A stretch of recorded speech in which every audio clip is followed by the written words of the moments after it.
Praise the lord. మరి ఈరోజు భార్యాభర్తల కొరకు నేను ప్రార్థన చేయాలనుకుంటున్నానండి. ఈరోజు ఎంతమంది అయితే భార్యాభర్తల సమస్యతో ఉన్నారా? శాంతి లేక, సమాధానం లేకున్నారా?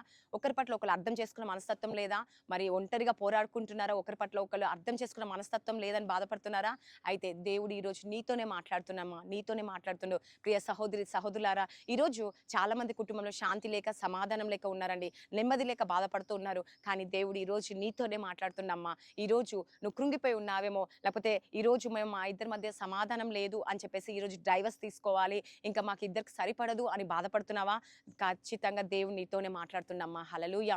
ఈరోజు నీతో మాట్లాడుతున్న నా ప్రియ సహోదరి, సహోదరులారా, ఈరోజు మీ జీవితంలో, మీ కుటుంబంలో దేవుడు గొప్ప అద్భుతాన్ని దేవుడు జరిగించబోతున్నాడండి. ఈరోజు మీ కుటుంబంలో శాంతి, సమాధానము ఇవ్వబోతున్నాడు. నీ జీవితంలో దేవుడు మార్పును కలగచేయబోతున్నాడు. మీరు ఇరువురు మధ్య దేవుడు ఒక ప్రేమను కలిగించబోతున్నాడు. కాబట్టి ప్రార్థించుకుందామా? స్తోత్రం పరిశుద్ధాత్ముడ యేసుప్రభా. ఎంతమంది ఈరోజు నాయన భార్యాభర్తల కొరకు ప్రార్థిస్తున్నాం యేసయ్య. శాంతి లేక, సమాధానం లేక గొడవలతో ఉన్నారేమో యేసుప్రభా. డైవర్స్ తీసుకోవాలనుకుంటున్నారేమో యేసయ్య.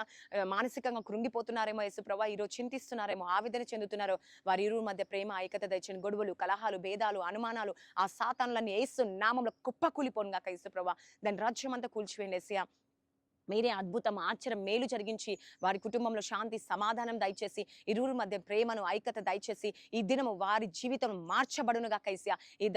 ఈ ప్రార్థన వింటున్న, ఈ వాక్యం వింటున్న వారి జీవితంలో మార్పులు కలగచేసి అద్భుతం, ఆశ్చర్యం, మేలు జరిగించమని నజరేయుడైన యేసుక్రీస్తు నామంలో అడుగుచున్నాను తండ్రి. ఆమేన్.